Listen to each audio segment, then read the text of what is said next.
Hare Krishna, a very warm welcome to all the devotees to our program Srimad Bhagavatam study. Today we are going to start a new chapter in our journey. This is the sixth chapter of the second canto. The title of this chapter is Purush Sukta Confirmed. So the title itself of this chapter is a little mysterious. Why would this title be given? That will be one curiosity, and we will try to address this curiosity in the class itself. Overall, this is our 67th class, but suffice it to say, the sixth chapter is actually a continuation of fifth chapter of the second canto. In the fifth chapter, the conversation is between Brahmaji and his son Narad Muni, and the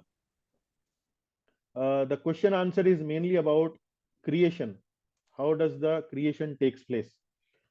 So Narad Muni is questioning Brahmaji, his father, and then Brahmaji is responding to Narad Muni's question. So that is primarily the discussion.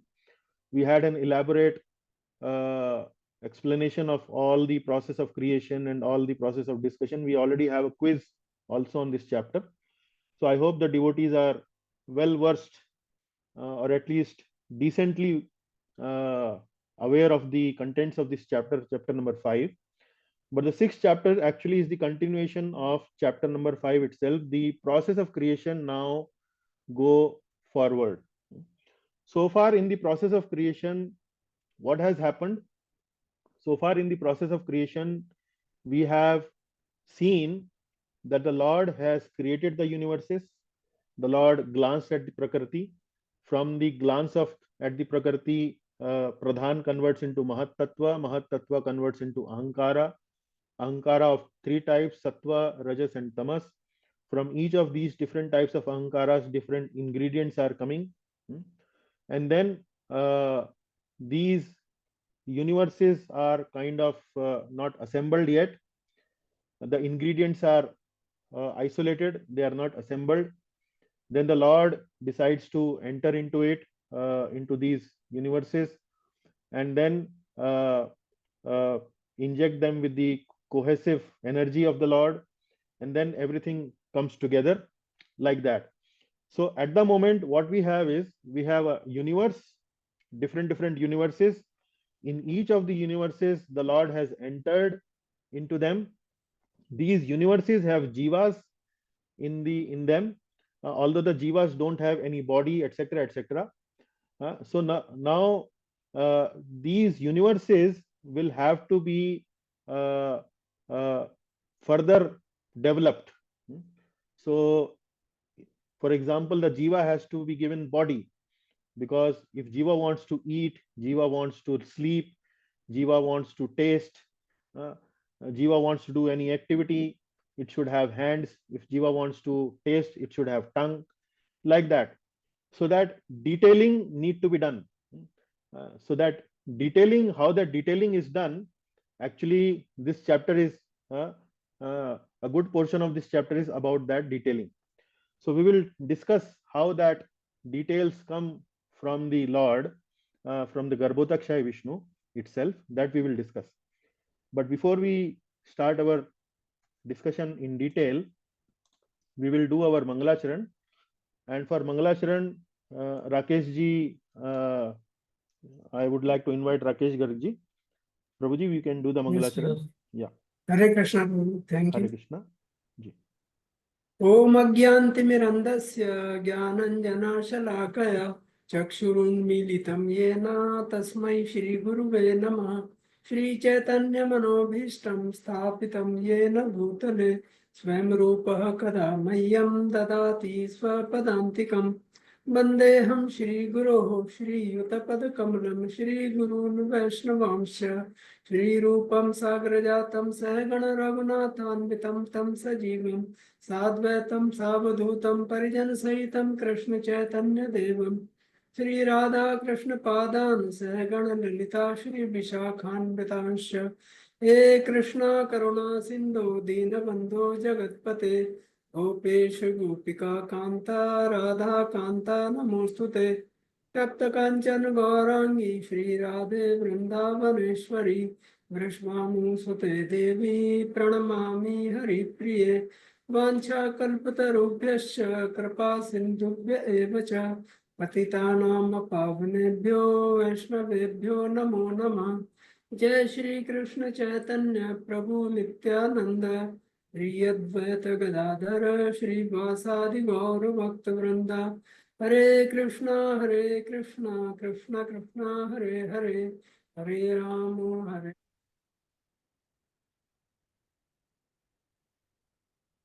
आपका भगवते वासुदेव। हाँ, please continue. ओम नमो भगवते वासुदेवाय। ओम नमो भगवते वासुदेवाय।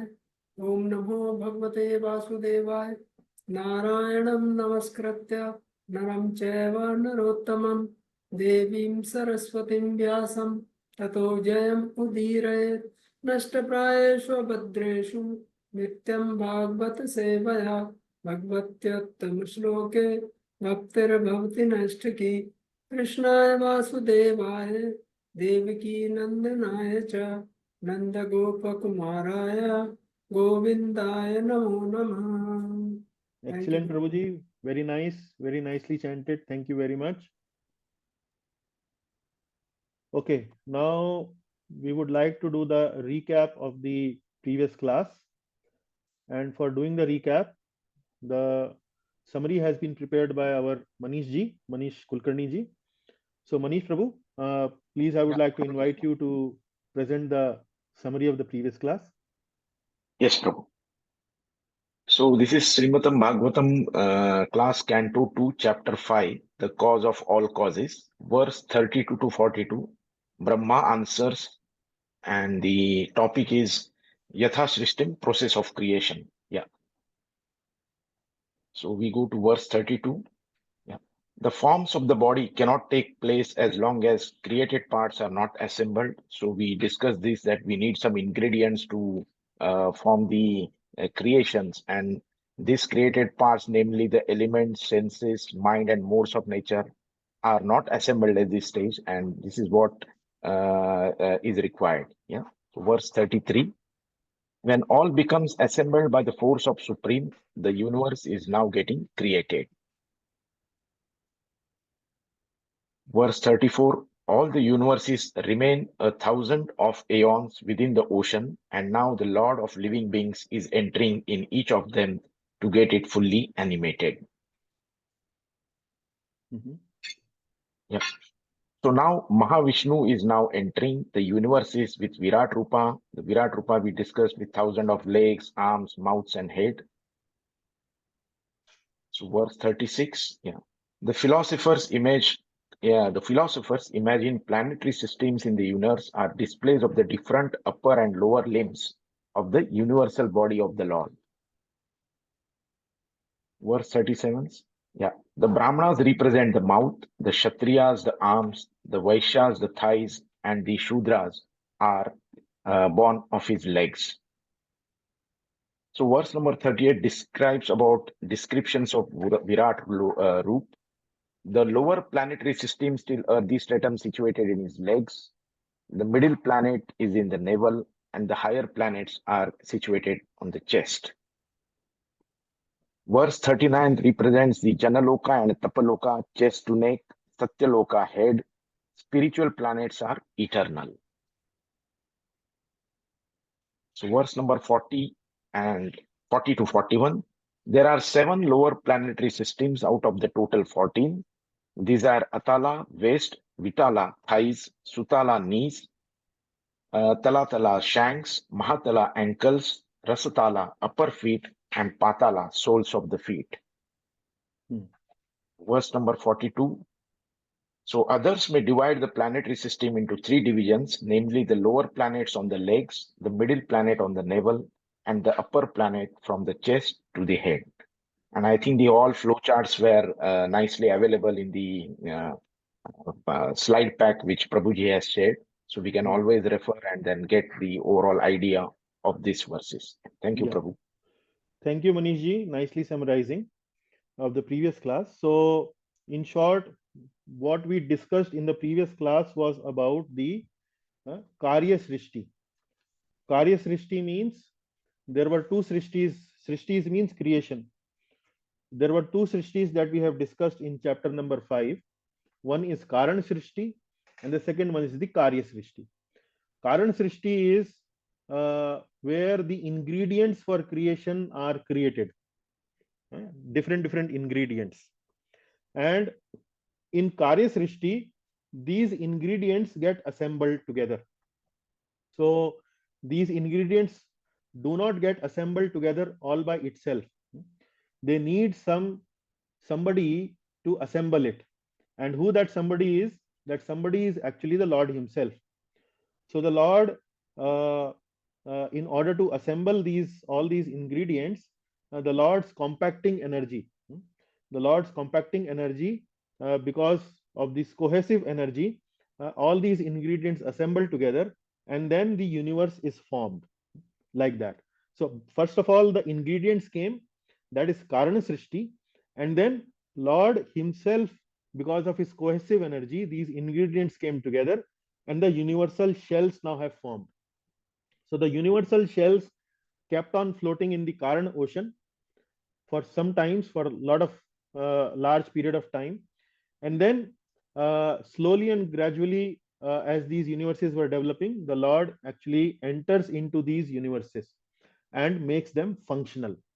Now we are at a point where there are many millions of universes have come. We know that these universes actually come from the pores of the body of the Lord, but it is not like that immediately they come out as pores from the body of the Lord. It does not happen like that. Like we have a seed, so seed we plant, and then it takes some time for it to grow and become a tree. So similarly, the universes also take a lot of time. There is a process where first of all Karana Srishti, the ingredients are there, then the Karya Srishti, the cohesive energy combines them, assembles them, and then they actually come into the form of a universe. Now the Lord has entered into the universe, and we are at a point where there are millions of universes. Each universe has their own Garbhodakshai Vishnu situated in the universe, and uh, when the Garbhodakshai Vishnu enters into these universe, he does not find anything there. Then he fills the universe with his sweat. That becomes the Karana ocean. Sorry, that becomes the Garbhodaka ocean, and in that Garbhodaka ocean, he lies down on the Ananta Shesha, and then the process of creation, the detailing process of inside the universes, like we will have 14 planetary systems, and then there are jivas available at the moment in these universes. When the Lord impregnated the Prakriti with the jivas, Kala and their Subhava, the jivas are there, but these jivas don't have the body. So the Lord has to provide the necessary ingredients to create these bodies for the jiva, to create these planets, and so on, like that. So that is where we come to the chapter number 6. And this is the overview map of chapter number 6, where in the first 17 verses, Brahmaji is now answering question number 6. Yacha. Yacha means what is this? What are these universes composed of? So the universes itself have been made with number of ingredients, but inside the universe, uh, now we need to see the Lord will provide ingredients to uh, develop these universes further. Develop these universes further. So that is the question of Brahma. That is the answer that Brahmaji provided. Yacha, what is these universes composed of? So we will see the details of how these universes are composed of multiple ingredients, and then uh, I think we will focus before we go into the details of more aspects of this chapter.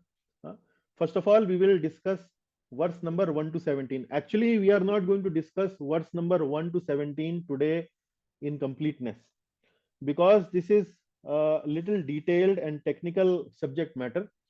So I thought that first of all, we try to understand the nature of the verses. We try to understand what's going on, uh, how these different ingredients for detailing the universe inside the universe, how they are, how these verses are arranged together.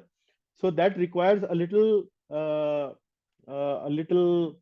I would say, study, deep study, and some understanding of various concepts.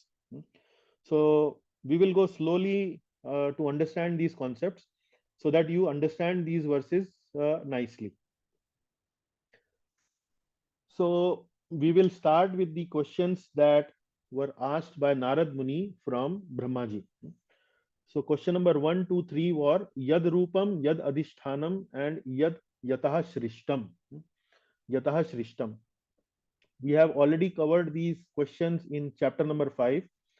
Part of Yad Adhishthanam will be dealt with in this chapter also, in the 31st verse. But characteristics of the universe, what we discussed in the characteristics of universe, we discussed that universe is actually made up of Dravya, Kal, Karma, Swabhava, and Jiva. That was Yad Rupam. Then Yadhishthanam, Yad Adhishthanam, we understood that Yad Adhishthanam means the shelter of the universe. What is its shelter? So there are uh, several items that are worth taking shelter, and for every item, every such item, the shelter actually is Narayan. Similarly, for characteristics of universe, Yad Rupam, we understood that Dravya, Kala, Karma, Swabhava, Jiva, they all come from Vasudev. So ultimately, the characteristics of universe ultimately is Vasudev. Similarly, Yadhishthanam, it was Ved, Gati, Gyan, Tapa, Yoga, Makha, Loka, Devata, etc. These elements were described. And for all of these elements, they are dependent only on Narayan. And then Yatha Shrishtam, how it is created. And then we went through this whole process of Karan Srishti and Karya Srishti like that. So the process of creation we explained. Now question number 4 we will discuss when in 6th chapter in verse number 39. Yat Param.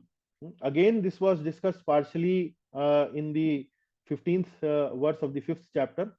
And the question number 6, which was Yat Cha, what is it composed of? Ingredients. That is now what we are going to discuss starting from verse number 1 till verse number 16 of chapter number 6. What it is composed of. So these are the questions, and I hope you understand that 1, 2, 3 have been answered. Fifth also has been answered, but fourth and sixth mostly they are answered in chapter number 6. So now we are dealing with question number 6, Yacha. What is it composed of? I hope you understand that there is a difference between the ingredients of creating universes and ingredients once the universes have been created. Now in the universe itself, inside the universe, there are jivas, there are planets, and now we need to create the details. For example, the jivas need to have bodies like that, and multiple details are needed. So all those details, for that, for those details, the ingredients are again supplied by the Lord himself. Now who is the Lord here? The Lord who supplies these ingredients is Garbhodakshai Vishnu. So the ingredients for creating universe was supplied by Mahavishnu, and the ingredients now for composing the details inside the universes will be supplied by Garbhodakshai Vishnu. I hope we are clear at this point. Till this point we are clear. Maybe let me check with one or two devotees. So Manish Prabhu, is it clear? Yes, Prabhu. So Vishnu is the same like the Karanodarshai Vishnu, correct? The Karniko. No, Karanodakshai Vishnu and Mahavishnu are same. Correct. So yeah, that is what I was saying. Yeah. So Karanodakshai Vishnu creates Karan Srishti and Karya Srishti. Okay. Once the universal shells have been created, Brahmandas are created, then Karanodakshai Vishnu expands into multiple Garbhodakshai Vishnu and enter into each of these universes. Okay, Prabhu. Correct. Is Yeah. it clear? Is it clear? Yes. Yes. Yeah. Okay. So means now whatever Brahma will be born from Garbhodakshaya Vishnu. Correct. Brahmaji will take birth from Garbhodakshaya Vishnu. Okay. Correct. Clear. Clear. Yeah. Okay. Now let me take one or two more. Vrindavaneshwari Mataji, is it clear? The concept is clear. The difference between Hare Krishna, Prabhu. Pranam. Yes, it is clear. it is clear. So as I mentioned, now we are at a point where we have universes, we have jivas inside the universes, we have Garbhodakshaya Vishnu inside the universe, and now the Garbhodakshaya Vishnu is set, ready, go for creating the details inside the universe. Now we move to the next slide. Okay, I hope this table is everyone remembers. So this was Karana Srishti table or charts where we discussed that Lord glances on the Prakriti, which is Pradhana, and from that Pradhana comes Mahattattva, Mahattattva comes Ahankara. From goodness, passion, ignorance, Ahankara, Dravya Shakti comes, Kriya Shakti comes, Jnana Shakti comes, and from Dravya Shakti we have 5 sense objects and 5 elements, and from Kriya Shakti we have uh, uh, 10 senses, intelligence, prana, and from Jnana Shakti we have mind and 10 sense devatas. So they have been created, and then we have this uh, different 5 elements, as I'm showing you 5 elements and 5 tanmatras. So these are tanmatras and these are elements. So first of all, sound comes, then comes ether, then comes touch, then comes air, then comes form, then comes fire, then comes taste, then comes water, then comes smell, and then comes earth, like that.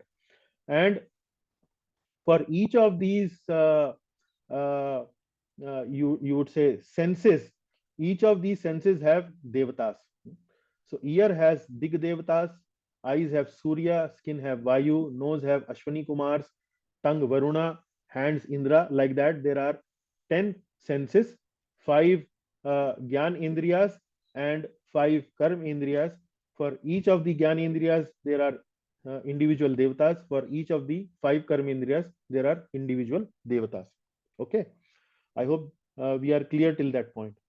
Now uh, before we discuss into the detailing of how the universe inside is created, first of all we will like to reflect a little bit on why this particular chapter has been titled as Purusha Sukta Confirmed. So the title of this chapter number 6 is Purusha Sukta Confirmed. So it might be a little curiosity in everybody's mind, why this a little unusual title of the chapter, Purush Sukta.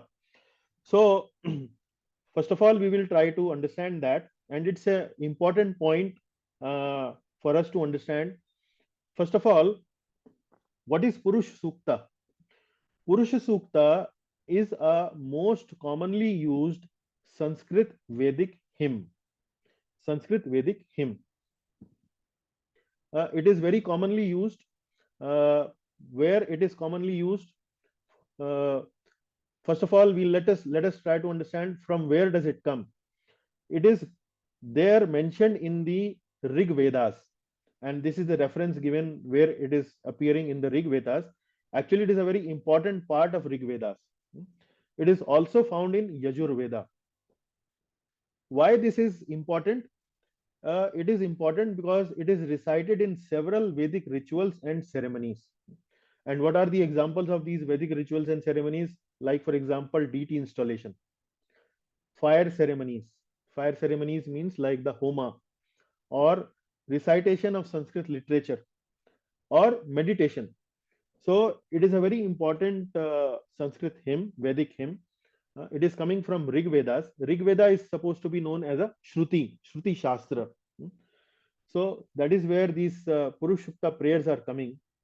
And the title of the chapter is Purushukta Confirmed because the verses in chapter 5 and 6 are very similar to verses of Purush Sukta. So right now we have already read chapter number 5, and we are now beginning our reading of chapter number 6 of canto number 2. So the title Prabhupada has given as Purush Sukta confirmed because there are many verses in this chapter which are closely resembling to the verses in the Purush Sukta prayers, which is given in Rig Vedas. Now let them be similar. How does it make a big story? What is so big about that if some of the verses in Rig Vedas are similar to the verses mentioned in Srimad Bhagavatam, chapter number 5 and chapter number 6? What is the big deal? Why are we discussing about it? Let it be. No, there's a important message in this confirmation, in this similarity. There's an important message. There is a class of philosophers known as impersonalists. Specifically, you may say that the followers of Shankaracharya or Shankara school of philosophy, they are called Advaitis. Uh, uh, so these people, also popularly known as impersonalists, they try to emphasize upon the impersonal aspect of the Lord. That Lord actually is impersonal in nature. Lord's form is impersonal in nature. And in order to establish that fact, they try to quote the Shruti Shastra. Shruti Shastra means typically the 4 Vedas. So they quote mainly from Shruti Shastras, or say, for example, the Upanishads. Upanishads are part of the Vedas. So primarily they quote from the Upanishads and the Shruti Shastras. And in Shruti Shastras, there are many verses which they will emphasize upon, and by picking up those verses, they will try to emphasize that actually the Lord's form is impersonal in nature. So these philosophers, typically they will reject Smriti Shastras, calling them not important, not part of Vedic literature, not part of Vedic literature. And Puranas are also actually one of the Smriti Shastras. So Srimad Bhagavatam is a Puran. So technically, Srimad Bhagavatam actually is part of a Smriti Shastra. So by emphasizing, by pointing that there are verses of Shruti Shastra also appearing in Srimad Bhagavatam, Srila Prabhupada is trying to emphasize that Srimad Bhagavatam also actually is very much in line with the Shruti Shastra. It is not something which is aloof from Shruti Shastra. So the Shruti Shastra gives some description of the form of the Lord, and Srimad Bhagavatam, which is a Smriti Shastra, also gives the description of the form of the Lord.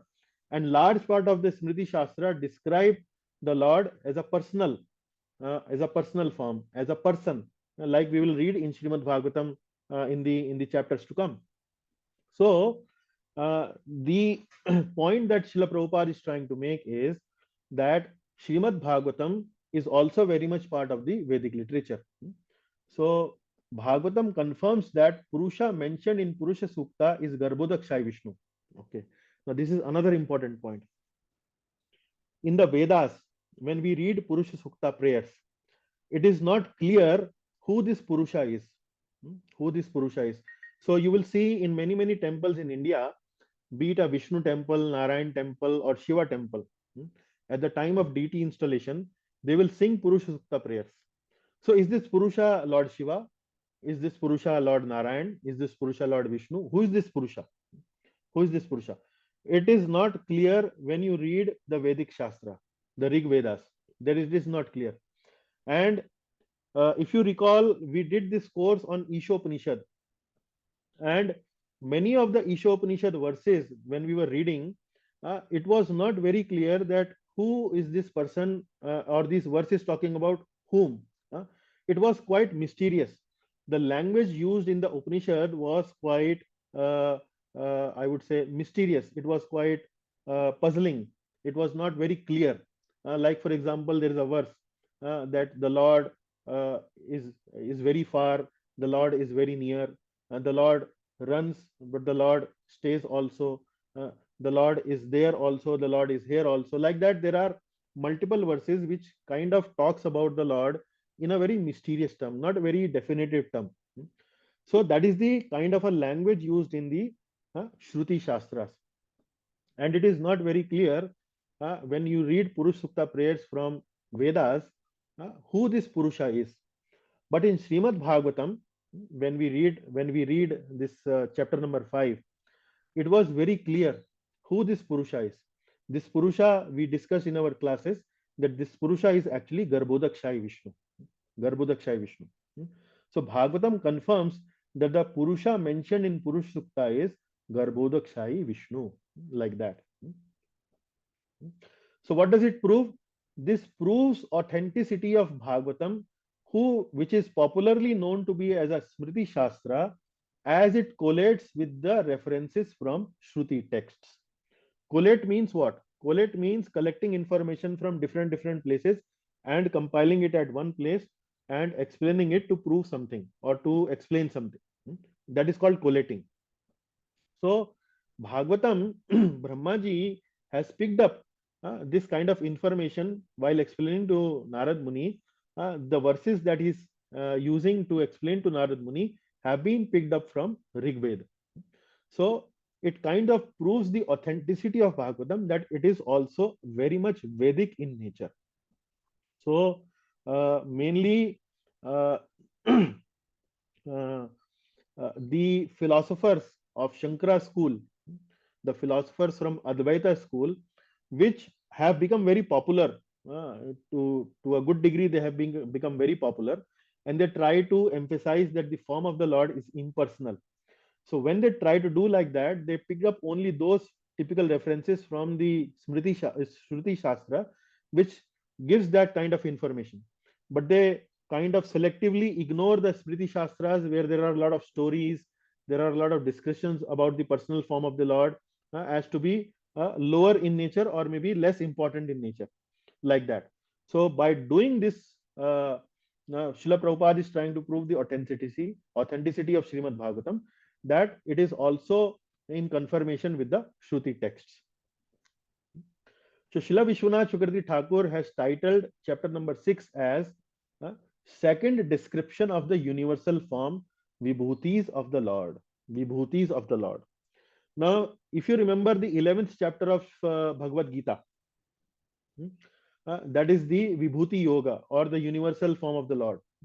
So in those chapters, in the Vibhuti Yoga chapter, the Lord have described that among Daityas I am Prahalad, among this category, among the animals I am the lion, among the fishes I am the Makara, like that. Among the devotees, among the Pandavas I am Arjuna, like that. So he would pick up one category, and from that category actually he will choose the topmost from that category to say that actually that is my representation. That is my representation. Ultimately, that section of the Bhagavad Gita, which describes about that different vibhutis of the Lord, the ultimate message is that everything actually comes from the Lord. Everything comes from the Lord.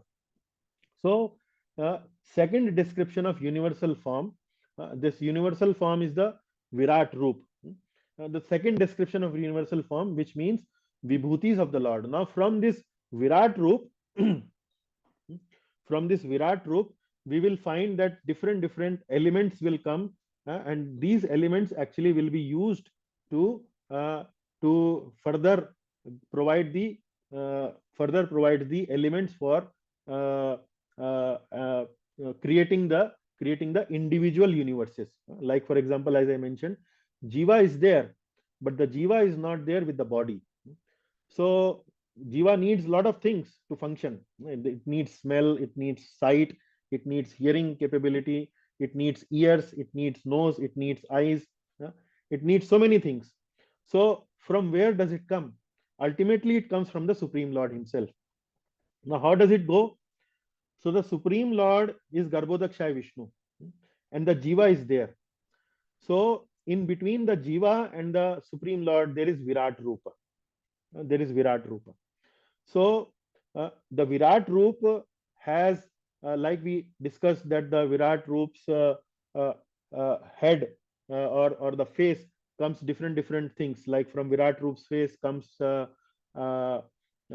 Brahmanas. Virat Roop's arms comes Kshatriyas.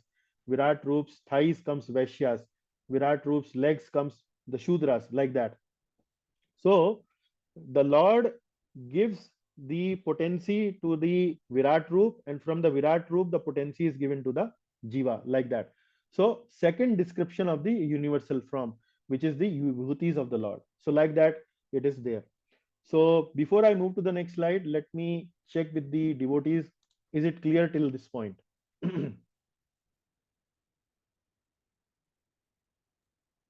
So, Yes. let me check with Rakesh ji. Rakesh ji, is it clear till this point?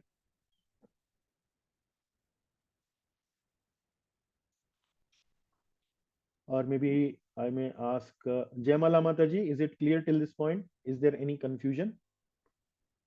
It is clear, Prabhu. Okay. Thank Okay. So now we move to the next slide.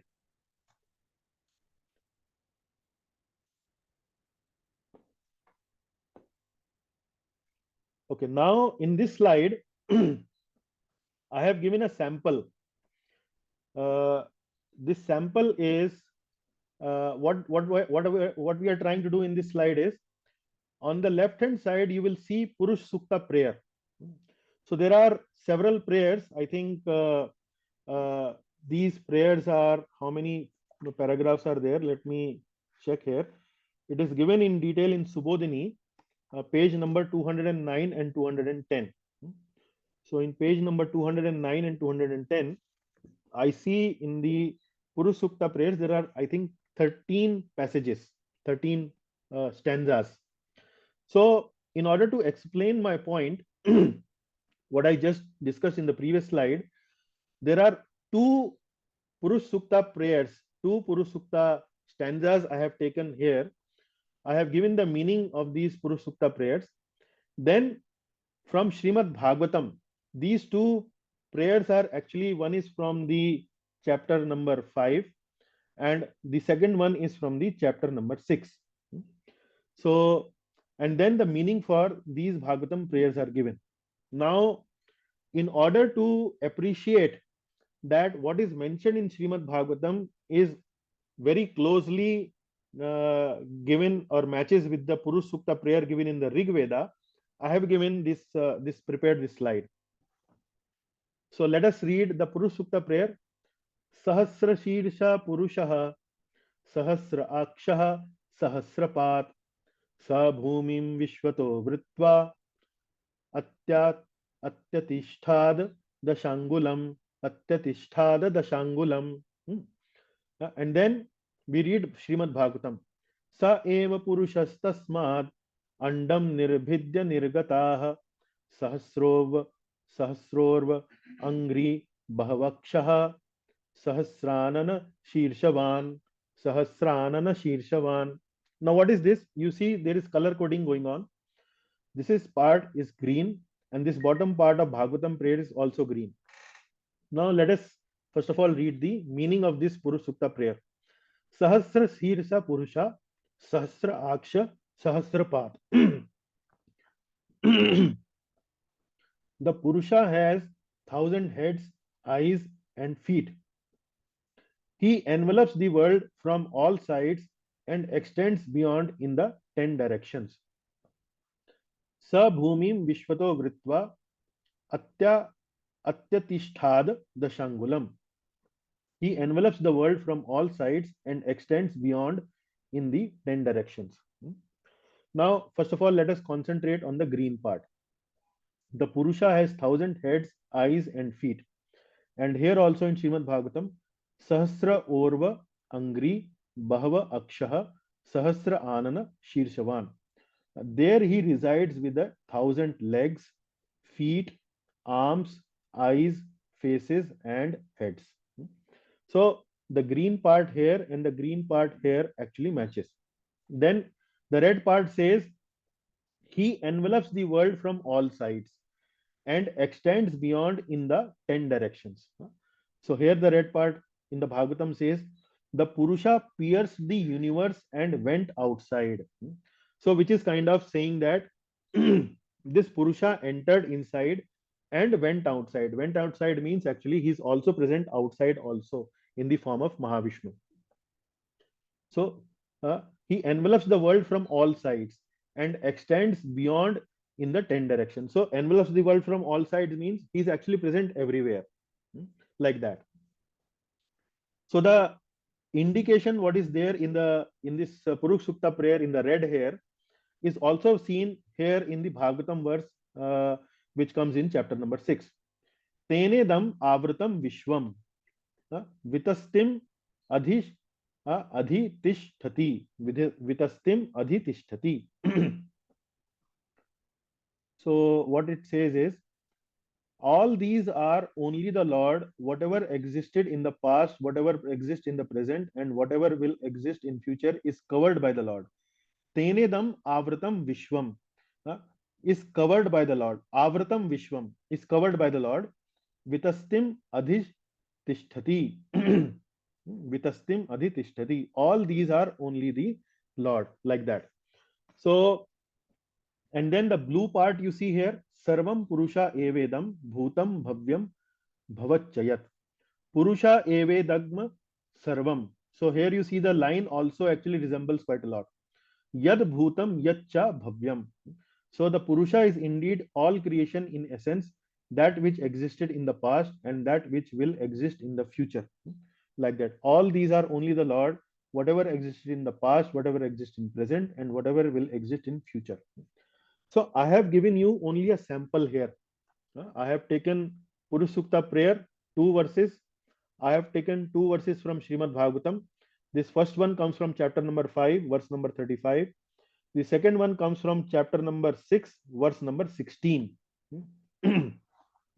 But if you go to Subodhini book, on page number 209 and 210, all the 13 verses of Purusha Sukta prayers are given there. And for each of the Purusha Sukta prayer, there is a corresponding Bhagavatam verse, and there is a explanation given on the right hand side how it actually matches with the Purusha Sukta prayer. So the idea for all this discussion is mainly to emphasize that Srimad Bhagavatam is also as good as the Shruti Shastra, and the description given in Srimad Bhagavatam, which comprises both the impersonal description as well as the personal description. That is what we are going to understand, that it is not kind of only one aspect of Vedas or Shrutis have to be emphasized, but actually it is both the impersonal as well as the personal aspect of the Lord has to be emphasized, and that we can easily understand from Srimad Bhagavatam. That is the main point. I hope this point is also clear. Let me once again check with the devotees. So maybe we will check with Vasudevan Prabhu. Is it clear, Prabhuji? Is it? Hare Krishna, Prabhuji. It is Yes. quite clear because this Purusha Sukta prayer is something that we recite every day. Oh, Actually, I know this by Actually, heart and Prabhuji, by heart. Purusha meaning Sukta, also. So we I are am able supposed to to relate recite it very Purusha easily. Sukta prayers every day. Oh, you also recite, Prabhu?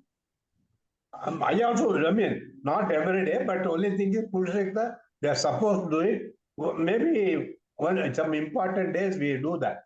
Purusha Yeah. Sukta prayer, Sri Sukta, Purusha Sukta, all Hmm. these things we are supposed to remember by heart as Brahmins. Yeah. Correct. Only thing that that's why this particular chapter is very interesting for me, and I want to know where from you got the meaning of the Purusha Sukta. You got it. You made it. You made the translation, Prabhuji. No. I googled it. I found several references for Purusha Sukta prayers, Okay. and I picked up one translation which seemed to be very closely matching with the Bhagavatam one. Yeah. So I kind of used that. Yeah. In the Subodhini only the general this thing is given. Yeah. Meaning and everything. Correct. Okay, Prabhuji. Clear. Yeah. Everything is clear. No problem. So when I went to Subodhini, I was not very, I could not find the meaning of the Purusha Sukta prayers. So I kind of added it just to make the message a little more clearer. That is very nice of you, Prabhuji. Thank you. Okay. Thank you. And So just one more thing, even the verses, the words, etc., even little bit of basic Sanskrit, you can understand and see that the meaning are very same, very similar. even when you're reading it. Very similar, So, right? And if you go Thank to you. that, if you go to that Subodhini, the author has taken very painstakingly. He has color coded everything and then have tried to emphasize how it matches with the Bhagavatam verse and so on. So that is the point. That is what we want to discuss. Yeah. Okay. With that message, maybe let us now go to the content of the chapter number 6. And I will mention that the chapter number 6 is also very technical in nature. And today we are not going to discuss the verses in detail, but how to understand these verses, we would like to describe you a little bit of some uh, uh, trick or maybe a formula to, so that you can understand the verses in a much more comprehensive way. So in verses number 1 to 16, the subject matter is that Garbhodakshai Vishnu's limbs provide the ingredients for the universe. Provide the ingredients for the universe. So as I have mentioned already to you in the beginning of the class, the universe is created, the jivas are there in the universe, the Lord Garbhodakshai Vishnu is there in the universe, and now the ingredients for the elaborately detailing the universe will come from the Garbhodakshai Vishnu's limbs. So Garbhodakshai Vishnu has a limb like has the body like us, like we have, or rather it might be more correct to say that we have a body which resembles the body of Garbhodakshai Vishnu. So Garbhodakshai Vishnu has 2 hands, 2 legs, and then he has a head like a human body. So very similar body we also have it. It is mainly because the Lord has that kind of a body, hence we also have that kind of a body. So like that. Now, if we want to understand the verses from 1 to 16, so there are multiple details given in the verse from verse number 1 to 16. So we need to understand that that from the body of Garbhodakshai Vishnu actually comes the Virat Roop, and from the Virat Roop comes the ingredients for the jivas, for the jivas. So now when you read these verses from 1 to 16, you will find that there are various details given, and in order to understand these details in a very nice way, if you remember these two formulas, one formula is given in the green box and the another formula is given in the maroon box or maybe the brownish box at the bottom. Now what is that formula? That formula is from Garbhodakshai Vishnu's subtle sense organ comes what? The sense objects and the elements. The sense objects and the elements. Now, and the bottom formula is Garbhodakshai Vishnu's gross sense organ comes the sense devatas, comes the sense organ, subtle sense organ of Virat Rupa and the Jiva. Now, this might seem a little confusing to you. So let me clarify. First of all, the confusion might come.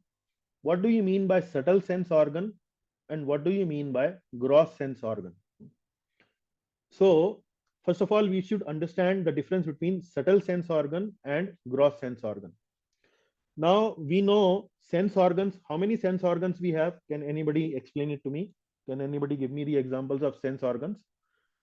Jivan Prabhu? Eyes, ears, nose, tongue, Yeah, and skin. eyes, nose, tongues, ears,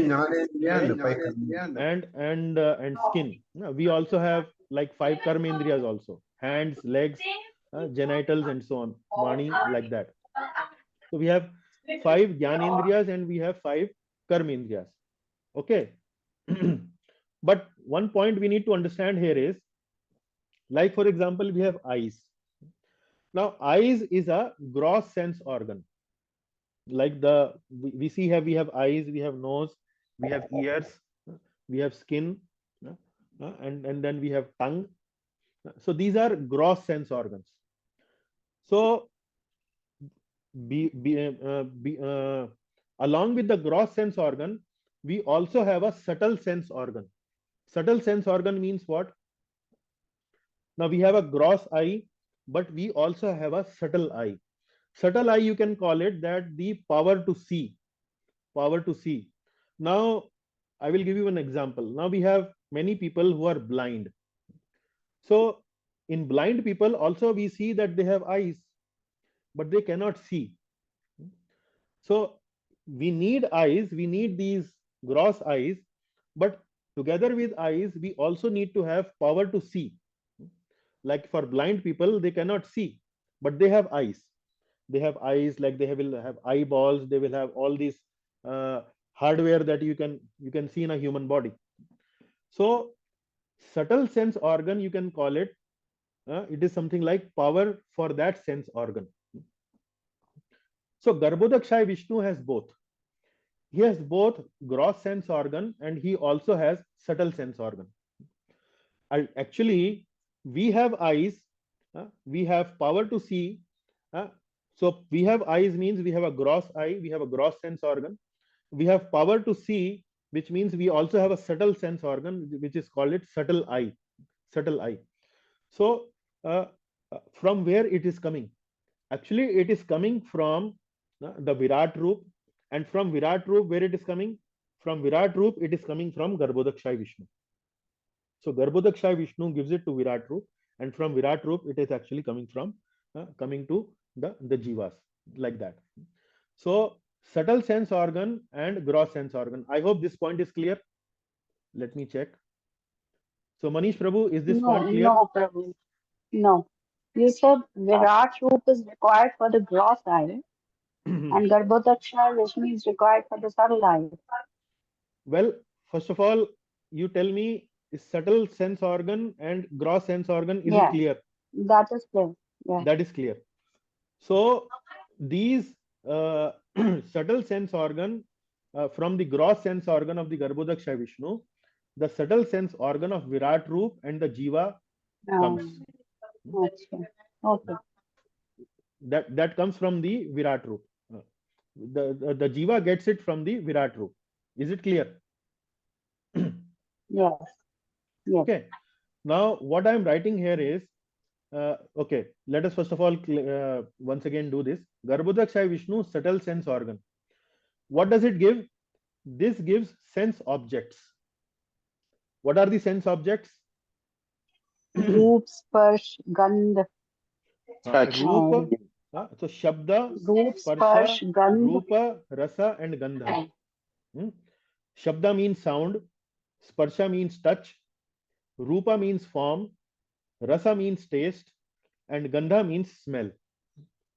So from Garbhodakshaya Vishnu's subtle sense organs. Subtle sense organs, what comes? Sense objects. This is also known as Tanmatra. You remember this verse, Matra Sparshastu Kaunteya? Yes, Prabhu. Matra means the senses. Senses. Matra means the senses. Why the senses are called Matra? Because Why the senses are they called Matra? sense the Tanmatras. Matra means quantity. Another meaning of word Matra is quantity. So the work of these senses is mainly to quantify how much is the pleasure and pains we are getting from the To collect the information. Collect the information, but Matra means quantity. So the senses are, Matra also means senses, Matra also means quantity. So senses kind of continuously quantify how much pleasure and pain they are getting from the outside world. Matra sparshastu kaunteya. So Matra, Tanmatra actually means the sense objects. So for the eyes, the sense object is Rupa. For the ears, the sense object is Shabda, sound. For the skin, the sense object is Sparsha. For the nose or for the tongue, the sense object is taste, Rasa. And for the nose, the sense object is Gandha or smell. Okay. And what are the elements? What are the elements? The bhutas. Air, water. Panchabhutas. Air, water, Earth, fire, ether. Earth, water, fire, air. Earth, Ether. water, fire, air, ether. Prithvi, Jal, Agni, Vayu, Akash. Prithvi, Jal, Agni, Vayu, Akash. Okay. Now, these 5 sense objects and these 5 elements come from where? These come from Garbhodakshai Vishnu's subtle sense organ. So you remember, Prabhuji, can you please explain what is that subtle sense organ and gross sense organ again, if you don't okay, mind? okay. Gross Sorry sense for organ means the eyes that you have. You see the eyes in your body or anybody's body. You see the eyes, Prabhu. Okay, okay, These are gross eyes. okay, These are gross eyes. But I gave you the example of a blind person. okay, Have you met any blind person? Or have you okay. seen have you seen any blind person in person or maybe on television or anywhere? We have seen, yeah. They also have eyes. Yeah, They also have gross eyes, but they cannot see.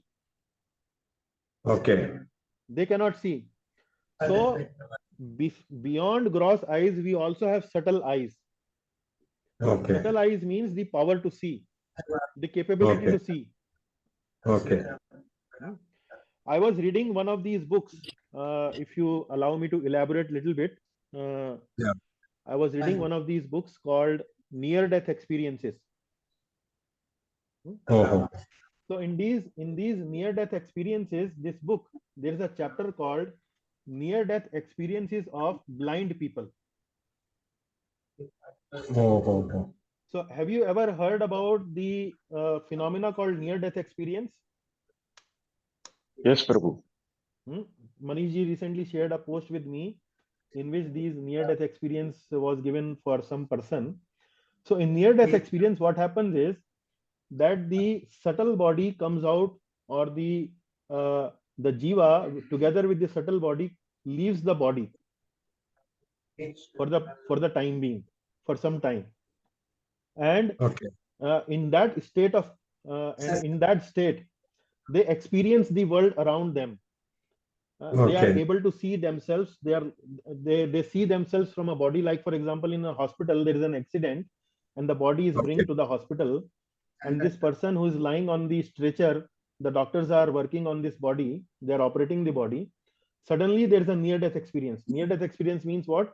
The individual, the atma, together with the subtle body comes out from the body, and they watch the doctors operating on their gross body from some distance, from some height. oh. Have you heard about these experiences? I have not heard, but now I am Now just you have trying heard. to. Yeah. Now I have heard. Now there is a book, Lessons from Light. There is a book written by a very famous doctor, by a very famous medical man, and in that book, it elaborates upon these near-death experiences. This is Okay, something based on the interviews of those people who had those experiences. So okay, one chapter in that book is about near-death experiences of blind people. oh. Now, what is very interesting to note from that chapter is that these people were blind Okay, when they were brought to the hospital, or whenever they had this near-death experience. Prabhu, They were you will blind. be unconscious, Prabhu. Sorry, Mataji. You'll be unconscious, then you'll be know that you said no. Yeah. The Atma and the subtle body, the Man, Buddhi, Ahankar, that subtle body, the Sukshma Sharir. At that point, when they are having this near-death experience, they leave the body. Okay. And they That observe moment, themselves, and they for that observe their moment, body. Prabhu, Sorry, the Mataji. consciousness for will not that be. moment, For some time, for some period. Prabhuji, can I just add one thing? See, they actually are pronounced clinically dead. The They are near-death pronounced clinically experience, dead. they are Yeah. clinically dead, but then they get revived. So this is Okay. experience during that time when actually doctors have declared them clinically ill, and until they Correct. again are alive. It is during those Correct. moments what they've experienced. Yeah. So at that moment of time, like Vasudevan Prabhu is mentioning, they are clinically dead. There is no indication of life on the machine. On the machine. But Okay. actually, the person is observing from a distance his own body. The doctors, the nurses are talking to each other. They are trying to revive the person. They are using different techniques to revive the person, and so on. So they are able to see. Okay. They are able to see what's going on, because after some time they come back into their bodies Okay. Okay. and they once again become alive. Okay. And when they become alive, they give this they tell the people, they tell the nurses, they tell the doctor that, doctor, you were talking like this, and then the doctor, you operated me with this, and the nurse was asking for this equipment, you were asking this equipment from the nurse, you were discussing like that, you were talking like that. So although they were given anesthesia, but because their bodies, because their soul and their bodies came out from their the gross body, they could observe all that, they could hear all that, they could smell everything, they could see everything. Okay. Okay, Prabhuji. Thank you. Now, for seeing themselves, they don't need the physical eyes. For hearing, they don't need the physical ears. So the soul has subtle eyes, the soul has subtle nose, the soul have subtle tongue, like that. Are you able to understand my point, Prabhuji? Okay. Okay, Prabhuji. Okay. Okay. Now, I Kindly was telling you the chapter where in that book there is a chapter about near-death experiences of the blind. What is interesting in that chapter is, when these blind people had that out-of-body experience, near-death experience, when they were out of their bodies, they were able to see, although physically they were not able to see. Okay. Okay. When they were in their physical bodies, they were not able to see. So although they had eyes, but when they came out from their bodies, they were able to see, they were able to hear.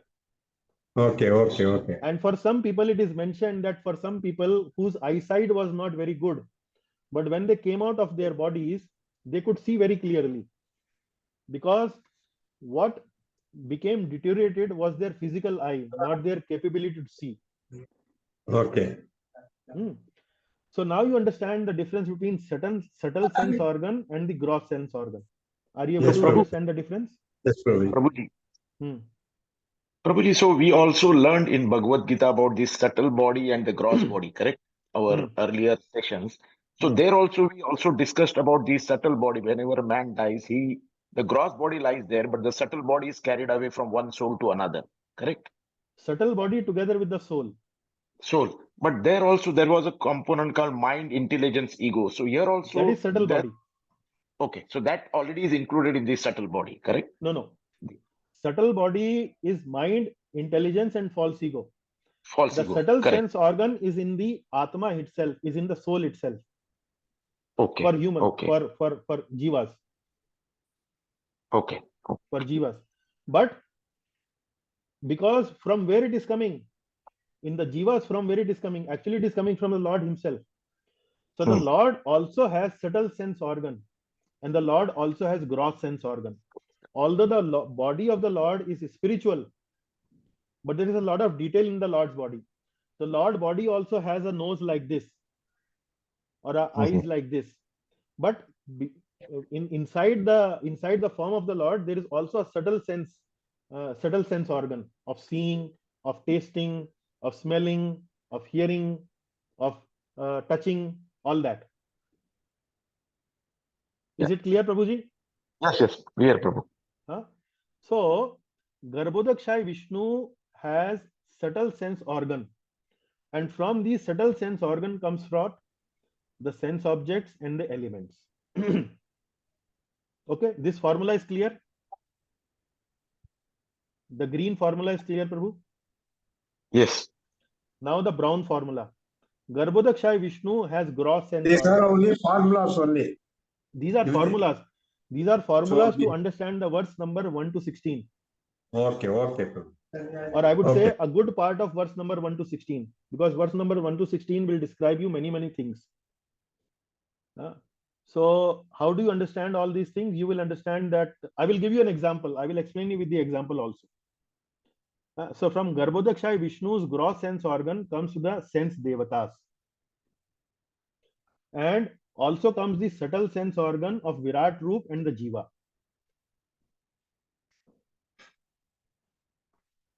So Prabhu, what is sense devata?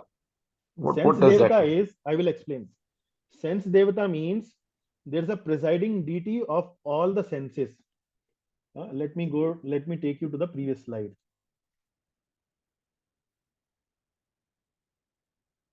You remember this slide, Prabhu? Okay. Hmm? Oh, So okay, got it. what is Tanmatra? Sense object, sound, touch, form, taste, and smell. Mhm. Hmm? What does it Okay. mean?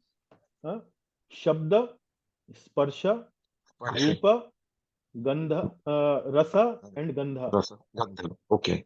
Hmm?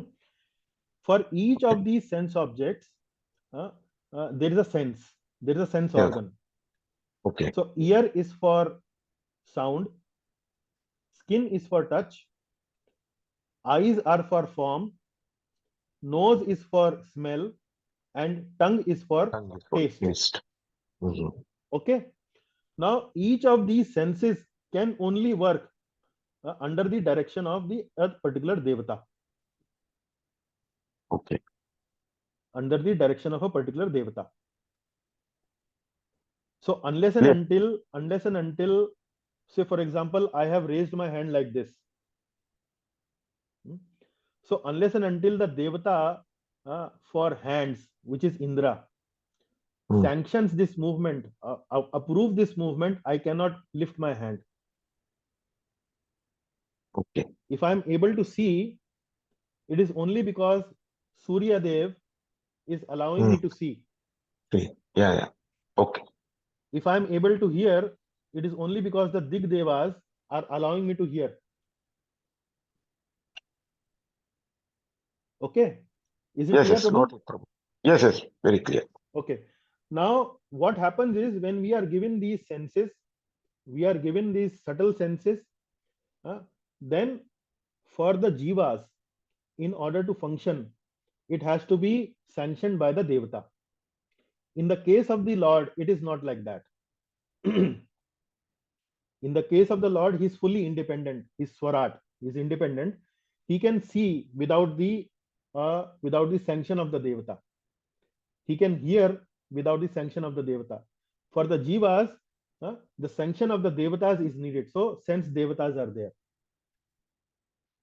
And the subtle sense organ comes of the Virat Rupa and as well as of the jiva. So that is the formula we should understand. So is it clear till this point, Prabhu? Yes. Now, Yes, Prabhuji. okay, Jivan Prabhu, okay. Now, this is the key to explain the verses 1 to 12. From verse number 1 till 12, this is the key to explain. This is key to understand. Now, from where I am taking this formula? I am taking this formula from Vishwanath Chakravarti Thakur's commentary. So, Vishwanath Chakravarti Thakur has written a commentary on Srimad Bhagavatam. I have this book with me. So, in canto number 2, canto number 1 and 2 are combined in this commentary. On page number 729, Vishwanath Chakravarti Thakur writes this. So, Vrindavaneshwari Mataji, can you read one by one these bullet points? Yes, Prabhu. Yeah. There is a distinction between the sense organs, which are subtle, and the place of the sense organs, or the gross manifestation of the organ made of gross elements. There is a distinction between the sense organ, which is subtle. So, subtle sense organ and the place of sense organ. Place of sense organ or the gross manifestation of the organ made of gross elements. So ear is made up of maybe Prithvi, Jal, Agni, Vayu, Akash, gross elements, or my nose is made up of gross elements. So from the gross elements, my gross organs are coming. I And then think there is all the places of all sense organs must be mind only, no? no, place of sense organ here means the gross sense organ, like the nose, Really? like the eyes. Which is subtle, that is saying. No. Read once again. There is a distinction between the sense organ, which is subtle, Stop. and the place. Stop. Okay. There is a distinction between the sense organ, which is subtle, and and the place of sense organ. So there is a distinction between sense organ and the place of sense organ. Sense organ is Yeah. subtle, place of sense organ is gross. In our case, in our slides, if you go back, subtle sense organ and gross sense organ. So in Vishwanath Chakravarti Thakur's commentary, gross sense organ is known as place of sense organ. Achha. And for subtle sense organ, he's simply saying as sense organ. Achha. So now if you read it, there is a distinction between sense organ. So you can call it subtle sense organ and the place of sense organ, which is the gross manifestation of the organ made of gross elements. So my gross organ is made of gross elements. So basically, what is it trying to say? कि भाई तन्मात्रा और मात्रा की जगह अलग-अलग है. This is what it means. Tanmatra is the sense object. Yeah. So that we are is talking the about subtle. sense organ here. We are talking about sense organ here. Okay. We have sense organ eyes. Yes. It is gross and it is subtle. That is what it is saying. We have two eyes. Or you can say we have two types of eyes. One is gross and one is subtle. One is hardware, one is software. Good. One is hardware. Yes. Say for example, somebody plucks one's eyes. Uska aankh nikal lega. So that is a gross eye. Yes. Like doctors will during surgery, they might be doing it. it. Yeah. They might be doing it during surgery. But there is a power to see. That is called subtle sense organ. Yeah. Okay. Now read the second point. Yes. This distinction is applied to the Supreme Lord and his organs as well. Okay. So what it is trying to say is the Lord also has gross sense organ and a subtle sense organ. भगवान का जब आप चित्र देखते हैं, when you see the form of the Lord, there is a eye displayed in the form of the Lord, and that is a gross sense organ, but there is a subtle one which you cannot see. That is somewhere inside. Yeah. Okay. Now the third point. From his sense organs, if it is knowledge sense, arises the gross elements and the sense objects. From his sense organ means subtle sense organ. What comes out? The gross element and the sense object. That is what we discussed in the formula. हाँ, अपने formula में. यही बोला ना हमने? Yeah. Okay. Now the fourth line. From the place of organ or the form of organ arises the sense devata and the sense organs of the universal form and the individual living entities. Isn't it? So place of the organ is same as the gross sense organ. Or the form of the organ, place of the organ or the form of the organ. Form of the organ means the organ looks like an eye or a nose or an ear, like that. That is the form of the organ. What comes? The sense devatas comes, and the sense organ of the universal form, Virat Roop, and the individual living entities. So we get our sense organ from the Virat Roop. Yes. And Virat Roop gets it from Garbhodakshaya Vishnu. Yes. Is it clear? Yes. Okay. Fifth point. All the factors are not always listed in the following verses, but should be understood. So when we will take an example, you will understand that not all the factors are mentioned in the verse. Not all the factors. Now I will explain this point with an example. We will go to an example. We will go to an example, but before we go to the example, try to understand that there is a different name for gross sense organ and the subtle sense organ. Okay. So ears, like the ear that I'm holding now, that the name is given what? Karna. Karna. But subtle sense organ is known as Shrotra. Okay. Yeah. This is clear? Yes. Gross sense organ is known as, for skin it is known as twachi, like we call it twacha. Twachi. And the subtle sense organ is known as twak. Twak. Okay. Similarly, for eyes, akshini, gross sense organ. But subtle sense organ is known as chakshu. Chakshu. So gross sense organ for tongue is talu. Talu means the palate, the tongue. But the subtle sense organ is known as jivva. Gross sense organ for nose is nasika, but subtle sense organ is ghrana. Ghrana means smelling power, सूंघने की शक्ति. जिह्वा means स्वाद की शक्ति. चक्षु means देखने की शक्ति. त्वक means स्पर्श की शक्ति. और श्रोत्र means सुनने की शक्ति. जैसे कोई आदमी बहरा हो जाए, if somebody goes deaf, we said that he has lost his power to hear. Although he has ears, but he has lost his power to hear.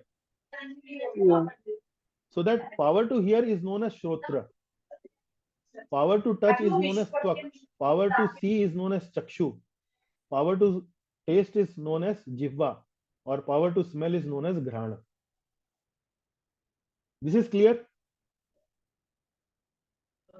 Yes, Prabhu. Vrindavaneshwari Mataji? Yes, Prabhu. Okay. Jaimala Quite Mataji, clear. is it clear?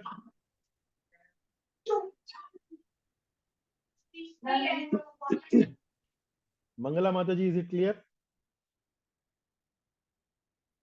Yes, Prabhuji, at moment it is clear. Again, I have to listen, so it will be more clear for me. Don't worry. Okay.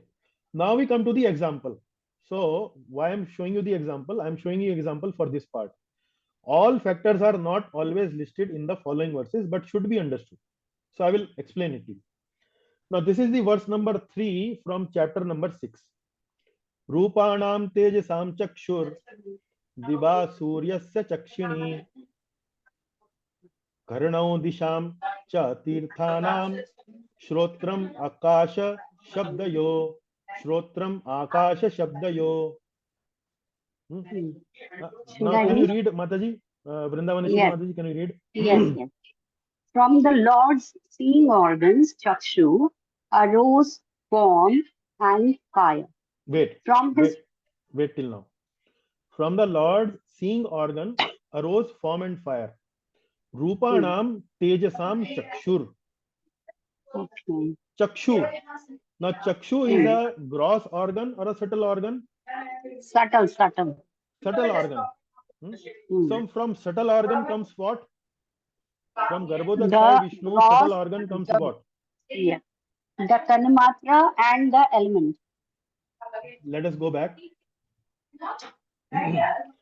From the subtle sense organ comes the tanmatra and the element. It is clear, Prabhuji. Certainly. Okay. If you apply the formula, it comes. So from the Lord's, from Garbhodakshaya Vishnu's subtle sense organ, chakshu, comes roop and fire. Yes. The element has come, fire is the element, and roop is actually what? Roop is actually the tanmatra. Okay, Yes. now go forward. From his place of seeing, the eyeballs Akshini arose, the divine sun deity, and the sense organs of seeing in the universal form. Now hold on. Now Dibha Suryasya Chakshini. Dibha Suryasya Chakshini. Chakshini is what? Gross or subtle? The subtle eyes. No, subtle eyes was Chakshur. Oh. You see, you come to the table here. Akshini is the gross eyes. Akshini is the gross eye. Yeah. And subtle eye is Chakshu. Actually, I got confused with Chakshuni. Chakshur and so Chakshini. Now read it here. From his place of seeing, the eyeballs. Yes. Yeah. The eyeballs. Akshini. Akshini comes the divine sun deity Suryasya. So from gross comes what? Yes. Gross sense organ comes what? The Devatas. The Devatas and what? Devatas. And I forgot. The Devatas and the the gross organ. the subtle sense organ of the Virat Roop and the Jiva. Huh? From the gross sense organ of the Garbhodaksha Vishnu comes what? The Devatas. Devatas, that is clear? Yes. And the subtle sense organ of the Virat Roop and the Jiva. Correct, as per the formula. Go here. Come here. Brown box. Garbhodaksha is Vishnu's gross sense organs. Chakshini. Gives rise Chakshini. to, yeah. Chakshini, sense Yeah. Devata Surya. Chakshini gives sense Devata, that is Surya, and the subtle sense organ of Virat Rupa and Jiva. Of Virat Roop and Jiva. दोनों के आएंगे. दोनों के आएंगे. Okay. Now come here. Now come back here. Chakshini Diva Suryasya. So arose the divine sun deity. Yes, sir. Sun deity का तो mention है. There is a mention of sun deity, but there is no mention of subtle sense organ of the Virat Rupa and the Jiva. Yeah, that is so what that is mentioned in the brackets. For. That is mentioned in the brackets. And the sense organs of seeing in the universal form. So Jiva नहीं mentioned that. Jiva mention नहीं है, but that is understood. That is क्योंकि universal form से जीवा को मिलेगा ना. Universal form से जीवा को मिलेगा. Okay. Now this is the point number 5. Read the point number 5 here. All the factors are not always listed in the following verses, but should be understood. Okay. Is these 2 lines clear? Okay. 2 lines clear. Okay. Yeah, now read the from. From his place of hearing, Karana arose the direction Devatas. Hold on. And hold on. From his place of hearing, Karnau arose the direction Devatas. Karnau disham cha tirthanam. So Karnau is what? Is Karna the gross or subtle? Karna is gross. Subtle is Shrotra. Subtle is Shrotra. Let us see here. Karna is the gross sense organ and Shrotra is the subtle sense organ. Okay. So Karnau Disham. So from the gross sense organ comes what? Devata. From the gross comes Devatas. The sense Devatas. Yeah, Devatas. Sense Devatas and the subtle sense organ of the Virat Roop and the Jiva. The universal form and the Jiva. So now here Karnau Disham Cha. From his place of hearing, Karnau arose the direction Devatas. And the sense organ of hearing in the universal form.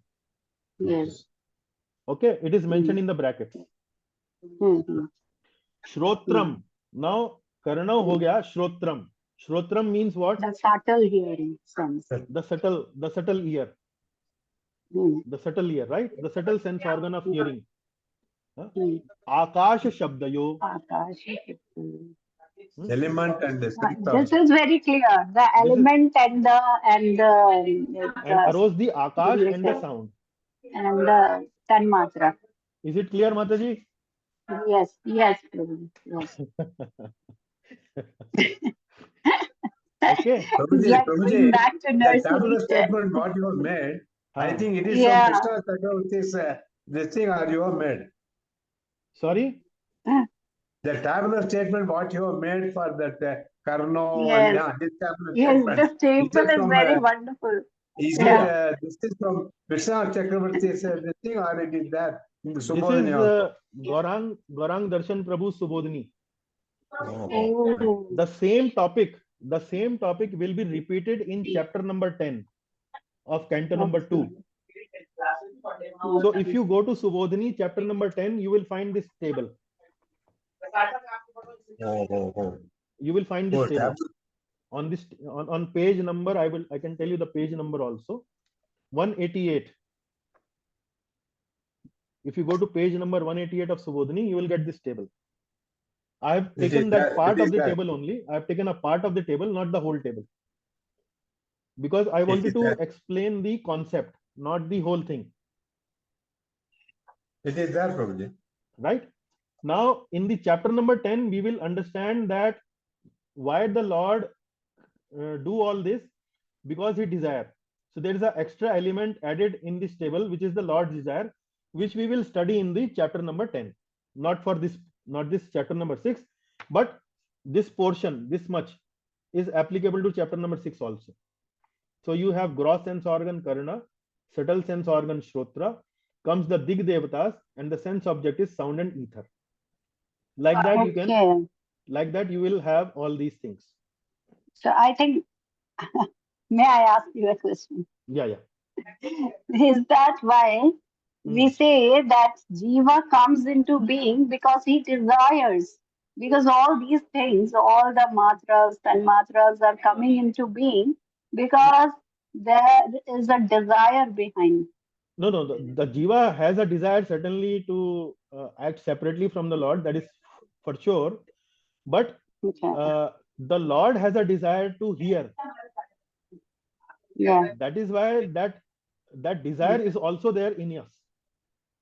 The In Lord the has a Jiva. desire to see. That is why we also That's have a desire, because we are actually part and parcel of the Lord. of the Lord. Yeah. Okay. So what Got you it. will see in the Lord will also be available within us. Yes. Yes. So everything in the Jiva is coming from the Lord himself, from the Lord itself. Okay. Okay. So is it Yeah. clear? Is this formula and this example gives you a good explanation of all what we are discussing? Very good explanation. Right? Prabhuji, this formula, is it absolute or it is, how this formula has emanated, how it has, See, this is there formula any, I'm picking up from Subodhini only. This makes no, the no, life Subodhini easy. This, formula is there, Subodhini. But what yeah, I'm telling, how this formula has been arrived, I mean, this is is there something, any, this is not a formula in the sense that this is how you can easily understand this thing. okay, okay. So Vishwanath I Chakravarti guess Thakur, this is how. ultimately I'm the sorry. source is Vishwanath Chakravarti Thakur's commentary. Okay. This Right, part, right. this piece. On page 729, there is a footnote given in the commentary. This is, of course, this is only a gist of the formula. Whatever This is you are actually, given the as formula has explanation. been made from this only. Okay, right. Formula has been, this formula what you see here Yeah, has yeah. been made from Vishwanath Chakravarti Thakur's Okay, commentary okay, only. okay. Okay. So this formula is there. This terminology for gross senses and subtle senses is here. The Devatas listing is here. And an example is here. So with the example and everything, I think everything is clear. Right? Yes, Prabhu. Okay. Now we will also find that when you will read these verses from 1 to 12, so apart from the gross sense organ, apart from the sense objects, elements, sense devatas, subtle sense organ of Virat, Roop and Jiva, this is what we discussed from the formula. But apart from that, there are multiple other details also given. Like for example, verse number 1 will talk about 7 dhatus. Now what are dhatus? Dhatus are different like for example, we have skin, we have flesh, we have blood, we have fat, we have bone marrow, we have bone, and we have bone marrow. All these are 7 dhatus. Acha. 7 dhatus Yeah. in our वो body. बोलते As per हैं. Ayurveda, Okay. Yeah. we have 7 dhatus. Yes. So the Lord body also has these dhatus. Guruji, dhatu normally means metal, no? Dhatu means metal, but in Ayurvedic terminology, dhatu means Asti, skin, Majja, flesh, Mans. blood, asthi, majja, like all that. There are Sanskrit names for that. 7 layers. Guruji. Yeah. So there are 7 dhatus in the Ayurvedic terminology. So the Lord body also has 7 dhatus. And Guruji, subtle and sukshma, is it same? It is same. It is same. Subtle means sukshma. Ji, Gross Guruji. means you can experience it with your senses. You can see a concrete form. But subtle means which is subtle, which is means which you only have to experience. Like abstract. That is something what you can call it subtle. Like mind, for example, mind. Where in the body is their mind? Where in the body is the mind? You cannot point a finger. For eyes, I can say my eyes are here. But where is my mind? Is it here? Is it here? Is it here? All Is it here? pervading. You don't know. This is Guruji, they call Chaturtha. The place is here somewhere. Yeah. See, the point is subtle means Yeah. abstract. Gross means concrete. Means really substantial. Seven dhatus. There comes 7 Vedic meters. So when you will read verse number 1 of chapter number 6, you will find these details that I have just now explained you through the formula, and other details also mixed together. Like for example, in verse number 4, from the Lord's body comes active principles of everything. From the Lord's hair and beard, beard means dadi, uh, comes clouds. From his nails comes lightning, minerals and metals. From Lord's arms comes the lokpalas. From Lord's steps, steps means when the Lord steps, कदमों से, Lord के, भगवान के कदमों से, what comes? Bhur, Bhuvar and Swargalokas. From the Lord's lotus feet comes protection and bestowal of all desires. From Lord's place of evacuation, Guda, Gudadwar, envy, misfortune, death and hell. From Lord's back, Kamar, frustration, ignorance and immortality. From Lord's veins comes great river and rivulets. From Lord's bones comes mountains. From Lord's belly comes oceans, juice in food, pradhana and destruction. Heart comes mind, consciousness comes dharma for everyone, truth and knowledge. Now these are the verse number 1, 4, 5, 6, 7, 9, 10, 11, 12. Example. Example is verse number 4. Tad gatram vastu saranam Saubhagasya cha bhajanam. Please read this, Mataji. Yes, Prabhu. From his body, Gatram, the place of all auspiciousness, arose the Shaktis of things, Vastu Saranam. So, Tad Gatram Vastu Saranam. From his body, the place of all auspiciousness, Saubhagasya, arose the Shaktis of things. Shaktis of things means power to see, power to do things. Active principle of everything, power. Now, read the third one. Yeah. From the Lord's touch organ arose the sense object touch and all sacrifices. And So from the place of read this third line, Mataji, Sanskrit words. Twag asya sparsha vayoscha. Twag. What is twag? Twacha. That is twachi. That is the gross organ. That is the twacha is the gross organ. Twag is actually the subtle sense organ of the subtle. Yes. The subtle organ. So from the Lord's touch organ, so from the subtle organ comes what? The tanmatra and the element. And the element. Yeah. So twag, asya, sparsha and vayu. Vayu is the element and sparsha is the tanmatra. Twag, asya, sparsha, vayus. From Lord's touch organ arose the sense object touch and all sacrifices, and from the place of his organ of touch arose its deity Vayu. Sarva medhasya chaiva he. So, and from the place of his organ, place of his organs means nasika. The twacha. Comes the arose the deity Vayu. Yeah. So this is not mentioned here.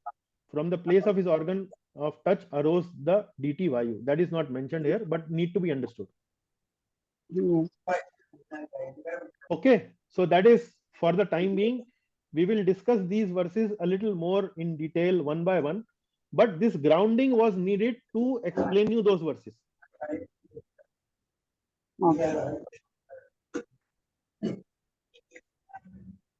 Okay, is it clear, Prabhuji? Jivan Prabhu? Yes, yes, Ji, Prabhu. Rakesh ji.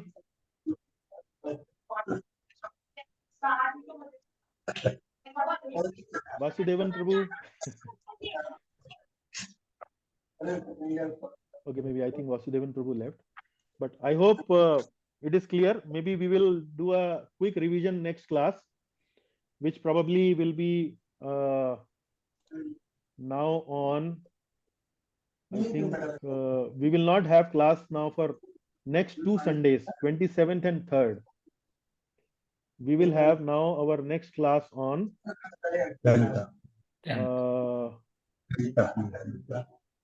yeah, now today is 20th, 27th, 3rd, on 10th of November. Sorry, yeah, we will do a revision, quick revision, but you can hear the recording and at least you will not have that much difficulty understanding it. We need revision, Prabhu. Otherwise, it's very confusing. Yeah. We will do the revision, Mataji, don't worry. But the point is, Mataji, the idea is, see, if you want to understand the verses in detail, this is probably needed.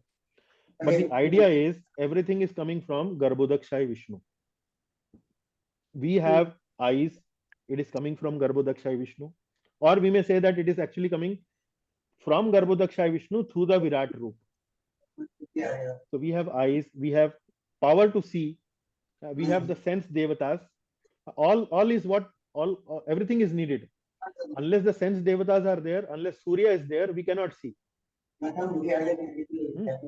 So all of these things actually come from the Supreme Lord. That is the main point.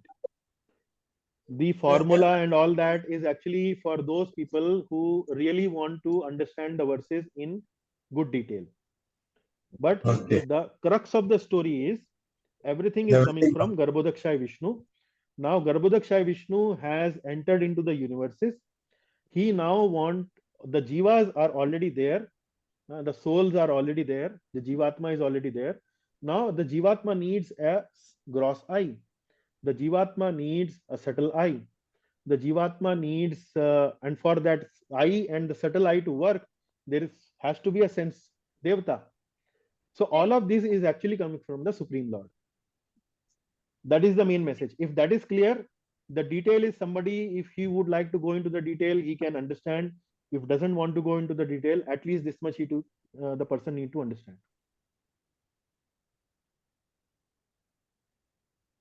Yes, Prabhu, but we also know now the typical devatas behind all the organs and all these things, that detail actually, correct? Yeah. But the overall concept is very clear. It is coming from where? And as you said, the main details. Yeah. That is clear, right? Okay. Yes. So with that, we kind of conclude the Prabhu, class. in science also the same thing will be applied, Prabhu. It will be different. Mataji, science does not agree on devatas, God, etc., etc. The science may only talk about gross eye and at the most little bit some idea of maybe there is some power to see also. That is all. This is something spiritual anatomy, maybe. This is something which you are understanding from the perspective of the Supreme Lord, the Brahmaji. Brahmaji is explaining you details which are not available in science. This is the yes, Ishwar Prabhuji, yes. See, there is definitely a way to understand the logic of seeing. At least I can talk about the seeing, not other things. Like as far as we are taught, and as far as we know that our eye, the gross eye is just a camera. It only gives you a picture. And picture is sent to the brain, a part of the brain which is responsible for seeing. Correct. So we know those areas. There is a devta in the brain where the photo captured by eye is sent, and it is that place, the occipital cortex at the back of the skull. You can say that is the area where things are analyzed. Seeing Anurag Prabhuji, or I am seeing Kartar Prabhuji. So all this is job of occipital cortex, the devata situated there. So that much we know, and we are happy to connect things like that. Right.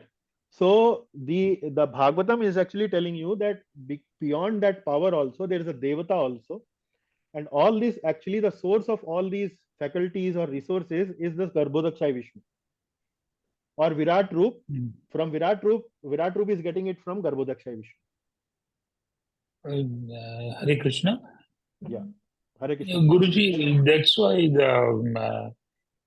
for Gita, the one word explanation is Gyan Vigyan Sahit. This knowledge is not ordinary knowledge. It is on the base of scientific proofs. So it's a scientific knowledge of Gita Gyan.